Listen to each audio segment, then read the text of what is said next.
try to build devices and solutions that enhance digital literacy and meet the demands of distance learning and be able to aid institutions with their education transformation journey. Today we have with us Ms. Pratima Harite, who heads the Asia Pacific CSR and Philanthropy at Lenovo Foundation, the philanthropic arm of Lenovo. She is responsible for building strong charitable partnerships across Asia Pacific's diverse markets, increasing employee engagement in alignment with the new global volunteer benefit, and evaluating the impact of Lenovo's strategic charitable investments in Asia Pacific. Having worked for two major Indian conglomerates, Reliance Anil Ambani Group and Wadia Group, she led the CSR wing with various lines of businesses ranging from financial, power, and FMCG to name a few. Prior to that, Pratima worked for over 15 years at a senior level in varied global financial institutions, one of which was Standard Chartered India, where she was responsible in building the CSR function from the ground up, leading to several of her initiatives being integrated at a corporate level. It is a pleasure to have you here today, Ms. Harite, and I really look forward to our conversation. It's always been a pleasure to be associated with CSR Box. Thank you so much for this opportunity. Tell me a bit about yourself and your journey in the social development sector. Oh, that's a long journey, right, Isha? 15 odd years. But I think my journey in social development sector grew on me. It's not something that I picked up as a career of choice, to be honest. I started working very young. In fact, even before I completed my graduation, and I actually finished my graduation and then my post-graduation in sociology as I was working. I had this innate skill, and that's what my managers have always told me, is that I have this innate skill for working with people, engaging with people, and an empathy for social causes. And one of my line managers in Standard Chartered, kind of when CSR was coming into the country for the organization, reached out and said, you seem to have the potential and take it up. And I took it up as a challenge then when I was pretty young, probably in my late 20s. And then it kind of built on me and I just kept taking it forward. After my stint in Standard Chartered, I had taken a 6-month sabbatical, wanted to kind of stay back at home for some time. And I knew the CSR Act was coming in.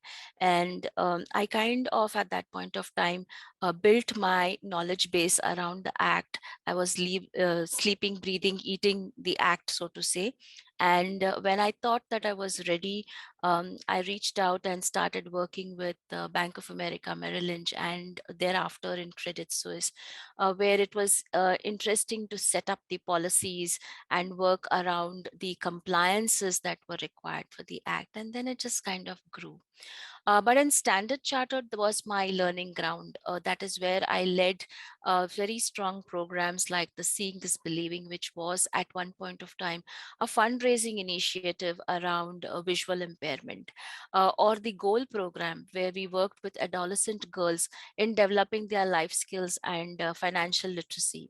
I worked on an internship program looking at getting these girls into Standard Chartered for jobs, and then ensuring that they would complete their graduation and be open for a talent pool. It was not a large number, maybe 4 girls, and I think the success story was probably around 2 or 3. But those were my those 2 projects were my learning ground, so to say. Today, I find myself very comfortable working in women empowerment, education, financial literacy, vocational training, and healthcare. And during my spare time, I work pro bono with non-profit organizations, supporting them in developing communication strategies and fundraising. And generally, if anyone reaches out to me for any advice or support, I don't say no. I do give my best. That's amazing, and it's very heartwarming to listen to you sharing your entire journey. It's very inspiring, actually. So thank you so much for sharing that with us.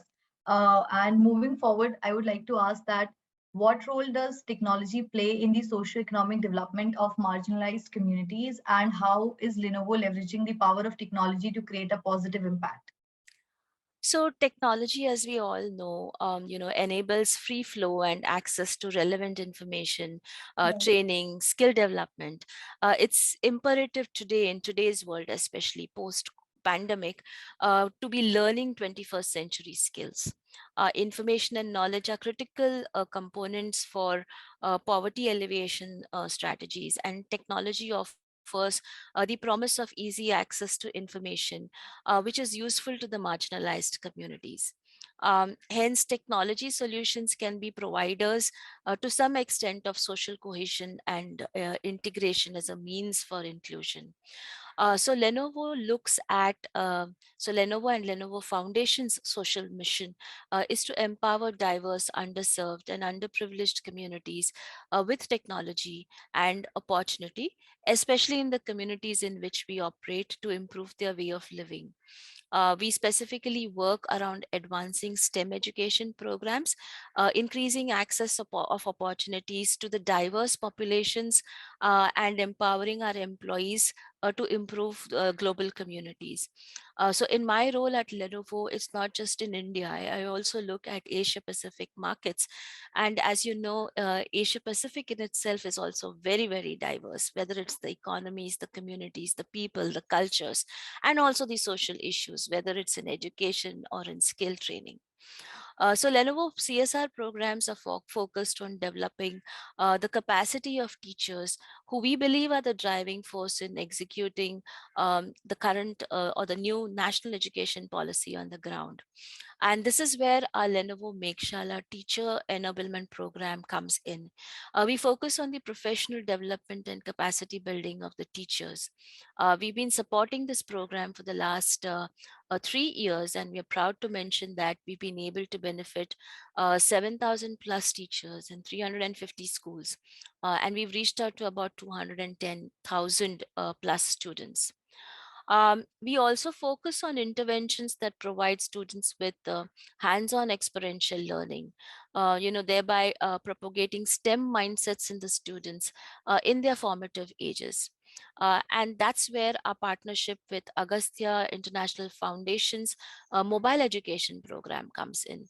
We support around 10,000 plus marginalized students across India through the mobile computer labs that we support in our Agastya program, and making experiential science education accessible to government schools. This program also imparts STEM education to resource constrained communities. One of the interventions that we do through the Agastya program is Lab on Tap. It complements and supplements the classroom teaching by providing students an opportunity to access more information and content either in their vernacular languages, um, or in animated and film form that allows them to have easy recall along with the hands-on and experiential learnings that they do in the classroom and in the labs. Another initiative that I would talk about is TNS India or TechnoServe India. We look at linking marginalized youth to meaningful employment opportunities. We support the Campus to Career program, and this is committed to the cause of youth employability and STEM skill development. So it empowers youth by equipping them with the relevant information and skills, again through hands-on training, interactive activities, industry visits, career counseling, the whole gamut of holistic employability skills that one would need to make the youth employable. Um, and then we have in the past also set up skill academies that would address the rising demand for field technicians and skilled labor in smartphone and computer repair market for individuals across India and tier 2 tier 3 cities. This program provided access to training and improved opportunities for better income in unemployed youth and women in India. However, we kind of moved out of that program because we had some learnings, and we've applied those learnings into one of our newer programs that we are trying to build. And while I'm talking to you about how technology works in education, that's not the only thing that we do. Globally, Motorola, which is our mobile phones company, has added support to two new indigenous languages that are spoken in Latin America and are considered endangered and extinct by UNESCO. Now, this falls under the element of providing technology for underserved and under-reserved communities, right? So, Kianang and Nigatu are the two languages which are designated as endangered and extinct, and these languages are provided as an option on the Motorola devices, which have updated Android 11 version. The idea being that these languages should not die, and if there are elders or seniors who need to use this language and be able to access mobility, then that option is also available to them.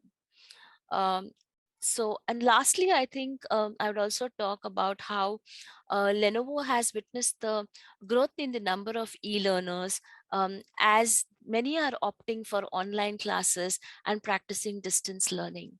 Last year, we conducted a research which was supported by Lenovo and Microsoft. And one of the learnings that we had from that research was that in Asia Pacific, 14% of the classes have at least some parts online, as compared to 8% in the year before. Also, the e-learning industry in India is pegged to be growing at 25% year on year. With these in mind, and that these being our learnings, and also something in terms of being able to build a futuristic strategy, we've tried to build devices and solutions that enhance digital literacy and meet the demands of distance learning, and be able to aid institutions with their education transformation journey. Institutions are cognizant of the fact that they need to inculcate technology if they want to impart knowledge in today's world, which is becoming both hybrid and blended. And our endeavors, not just from social impact, but also from the shared value business side, our education vertical does work with institutions in helping build these solutions that would be easy for institutions, and especially educational institutions, to take it forward. Yeah, I think you have rightly mentioned about how technology is at the forefront of almost all these solutions and interventions that Lenovo has, and it's brilliant to hear the kind of initiatives that you are working on. And I think you have also mentioned about national education policy and how you are building more, you're giving more focus on building the capacities of teachers and integrating technology in almost all the models of education. So on the same note, I would like to ask that what, according to you, are some of the changes that national education policy will bring to our education system, and how is Lenovo keeping up with them? So, in my view, the national education policy is a much awaited policy, right? I Yeah. mean, we've been waiting for a change for more than a decade. I, as a mother myself, seen my daughter go through a lot of changes in her education system. She's been born in a year where she always ended up being the transition class in the education changing phase. So, to me, the national education policy appears to be a bold step, that outlines the vision for an enhanced education system in the country. Today, it's inculcating various fields of holistic academic structure, like bringing in experiences, direct and indirect observations, getting children to think, which didn't exist in our times because it was rote learning for us, right? It's also encouraging stakeholder feedback and lessons from best practices, just opening new learning opportunities for the students. It's also inspiring institutions to kindle and foster an interest among the students towards problem solving and also self-paced learning. The focus will be on skill improvement, competency development of the learners, and NEP will ensure students are future ready by building 21st century skills. I think practical learning would be the best way to optimize our students and our learners' learning experience. Um, this is admittedly the reality that we want to achieve, but its implementation will definitely take time. There will be learning and course corrections in the coming times as we build the implementation and the execution.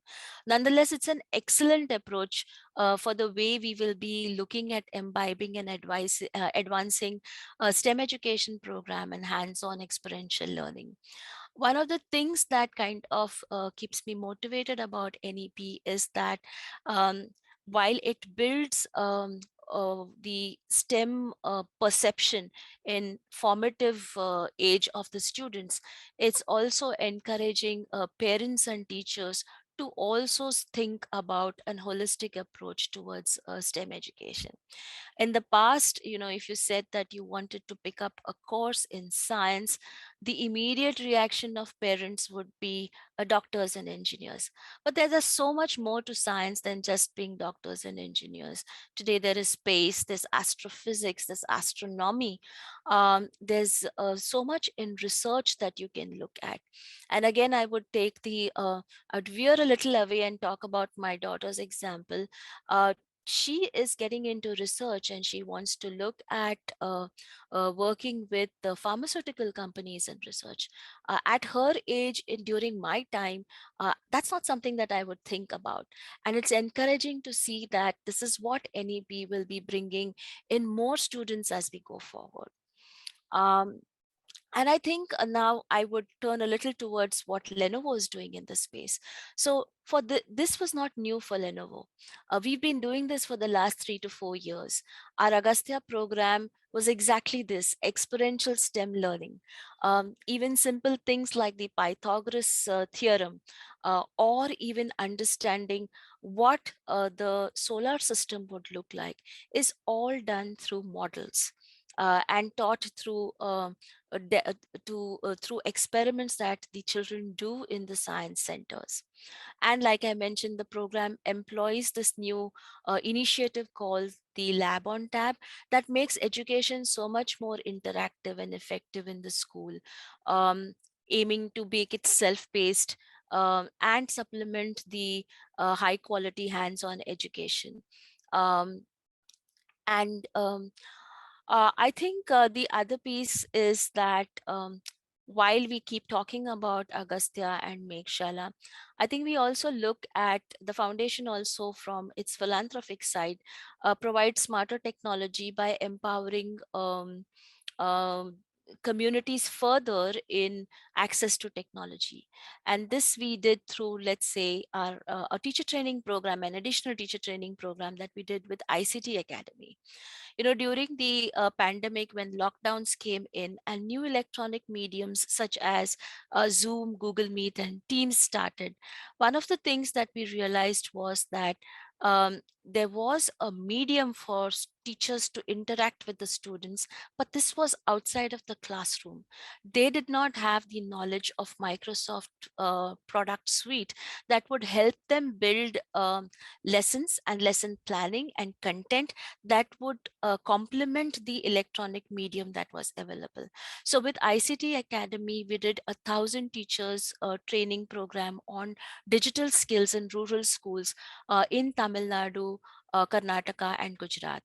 Um, I already spoke to you about the Mekshala enablement program. Now, some of the things that happened here is, and this is interesting, right? While we taught the teachers on digitization initially before the pandemic, when lockdown actually came in, the teachers' confidence had grown so much in digital technology that they started crowdsourcing videos and content by themselves, which Mekshala was able to put on their app. And that is really something that is appreciative, acknowledgeable, and recognizable on how we have been able to build digital technology confidence amongst teachers.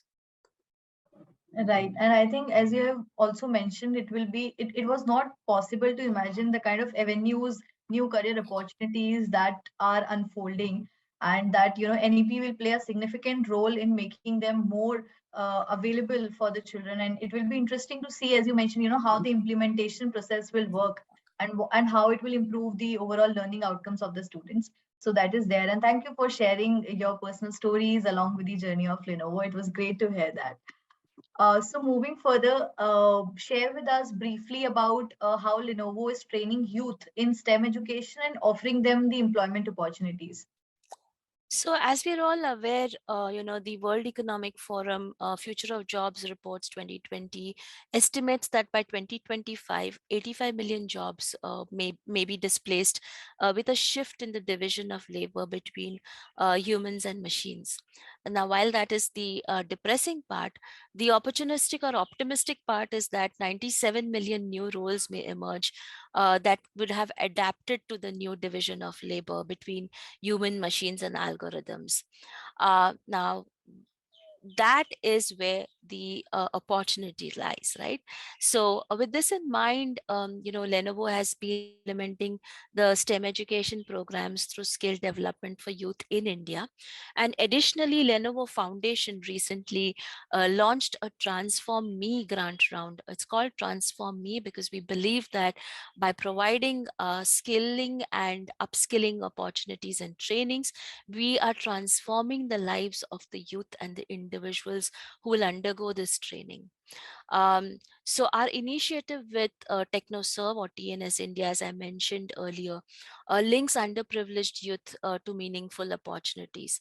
And we kind of designed this program in such a way that we would look at developing women from non-STEM educational backgrounds, developing their skilling in IT and ITES careers.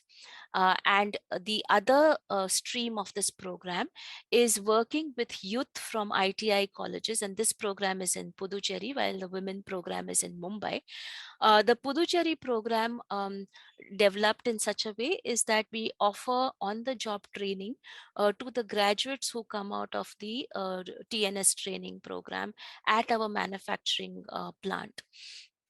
Thus, what we are doing is with women, we are trying to build their capacities in IT and ITES sector and in Mumbai. And in Puducherry, we are trying to build the youth capacity and skilling around manufacturing and assembling and production lines. So this way, we are trying to bring in a holistic skill training approach for both female students and students in technical job roles like manufacturing and electronics. While this is what we did with TechnoServe, one of the other programs that we work with is with Medha, where we look at a training program for young students. There's an interesting story behind this. We had signed up with the Medha to set up digital learning centers in universities in the north of India. So we had looked at, I think it was Faridabad and Kanpur and one more city I don't remember at this point of time. But this was right at the beginning of the lockdown, and universities were shut. So for 6 months, we were not sure how we would take this program forward. And we realized that we couldn't be pushing and pressurizing the charity partner to come up with a solution because they were also facing challenges, right? However, Medha, 8 months down the line, came to us with a distinct program. They had revisited it, and we were happy to sit down with them and understand how they had redesigned it. So, one of the things that we did was they invited Lenovo leaders to address the young students who had missed out, who were missed out from the Medha program and were sitting at home, didn't want to have a idle mind devils workshop. So encourage them to participate in webinars where subject matter experts came and talked about different career opportunities. That's where Lenovo leaders were invited. And we had also provided infrastructure to create the learning digital centers. Now they were also lying idle. So Medha developed a lending module where students who had kind of finished their youth skilling program were able to get into internships working from home, but they didn't have devices to take that forward. So that's where the loaning element of Lenovo devices came in, which was infrastructure that for the digital centers. And at one point of time, when we had looked at reaching out to maybe 200, 300 students, this program actually reached out to 400 students, and the lending program continues with those students, and we are expecting to see more and more students getting internship opportunities through this program. Um, so that's some of the pieces around how we work on skills training. Just a little bit more about the Transfer Me grant round. This is a global grant round that we do with Lenovo Foundation. We were expecting not more than maybe 50 applications, and we were pleasantly surprised when we got 175 applications globally across Asia Pacific, EMEA, Latin America, and North America. We've had as much as 20 plus applications that have come in from Asia Pacific alone. So there are a lot of organizations that are supporting, that are implementing skill training, especially 21st century skills. And we would like to tap into these, not just for Asia Pacific and not just for India, but across the globe, to be able to create or do a little bit towards building a 21st century. Yeah, and I think it's very crucial at this point of time that how we are tapping on the 21st century skills. They are the need of the hour. Yes. Yeah, and I think we are having this discussion on the right day because it's International Day for Women and Girls in Science, and it's incredible to hear how you have mentioned, like even girls and encouraging girls and women to take up STEM careers, to integrate technology, and all kind of initiatives that you are doing. So that's great. And moving further to the last question for today, I would like to ask that why is science engagement important for children and youth residing in low income communities? COVID-19 has presented multiple challenges for all of us. So, how is the pandemic impacting Lenovo's work with the marginalized communities, and what are you doing to overcome those challenges? So, students from low income and marginalized households are often left behind in terms of educational achievements and career aspirations, mainly due to financial and physical barriers, right? Um, it's critical to provide equitable opportunities for the youth. It's a perennial problem. And science engagement is important for all youth, as it is connected to the development of critical skills and career Right. options. And this is not something new, everybody knows this. Um, and I think our learnings have been that when students are first generation learners, um, their parents see from their children, learn from their experience, and this learning simultaneously results in a change in the mindset of the parents as well. And this we have seen in our programs with Agastya and Mekshala. um, and I think we would like to encourage and continue to build on students of tomorrow who are future ready by inculcating and developing more hands-on knowledge and supporting more such programs. The pandemic, as you know, is here to stay. Yeah. It's been here for 2 years now. And I think we should look for opportunities and learnings that it has presented us. um, Important for us to know is that it has nudged us in the right direction to identify the potholes and employ smart technology where it is required. Digitization otherwise would have been, let's say, priority 4 5 in the longest list of the priorities Right. for anyone. And I think this has amped up the need to go into a premier position for it. And as I see it, the government and the social sector has employed all their effort and might in rapid digitization. Lenovo had always been pushing for digitization. It's the business that we are in, right? And in the first year of pandemic, we worked with our NGO partners in redesigning their products. When schools shut down and learning had to be taken online, we first of all, in the first 6 months of the lockdown, we gave our partners ample space and bandwidth. We let them decide, because for those partners, even the health of their beneficiaries, their program implementers, was important for them. So we actually sent out emails to all our charity partners saying, if you need to revisit your programs, if you need to look at your initiatives, take your time and come back to us. And we offered them the opportunity to come back to us, and that is how Medha program, as I mentioned earlier as an example, worked out. Similarly, the Mekshala program, we had adopted this program in the northeast in Meghalaya, which anyways is a difficult terrain, and connectivity is always an issue. And then to top it, all schools were shut. So Meghshala spent time and efforts with the district commissioner's office in understanding how they could build this program better. And through the lockdown, they decided to adopt teacher training first. So they finished training the teachers completely. And it is admirable on the part of the district commissioner's office that they actually got even their office bearers trained in this. So collective effort here that came in, right? And with this, we were able to provide free flow of content and access to relevant information in time, so that when schools reopened, the teachers were able to take that forward to the students as well.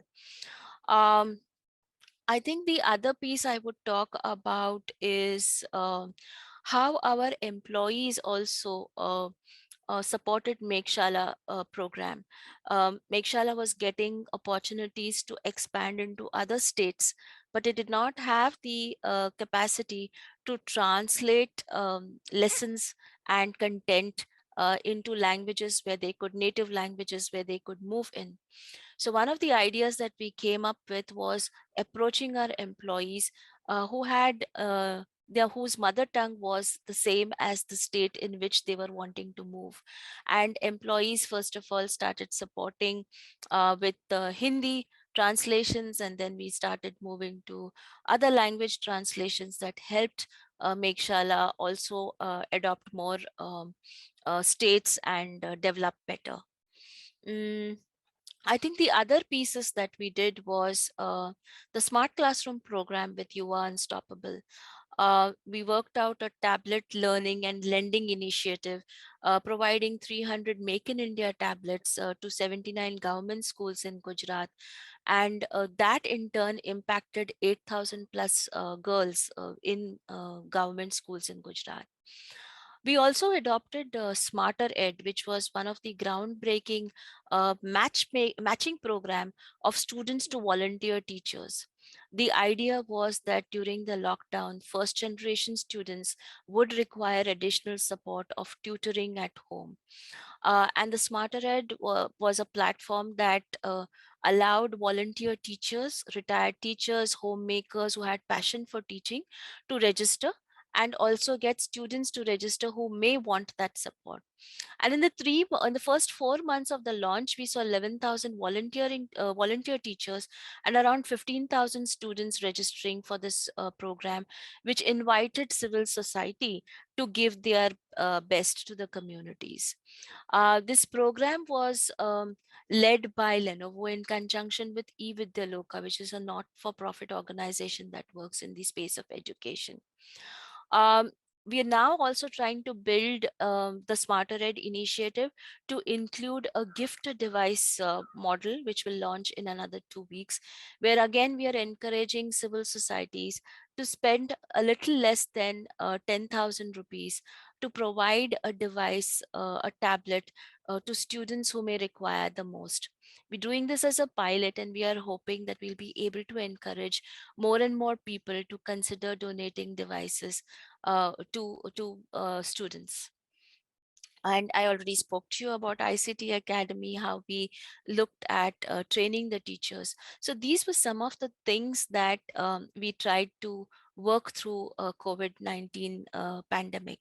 I think it's important to say that we did not adopt new initiatives. What we tried to do was know that there were situations where we could integrate better, and that is how we looked at building it.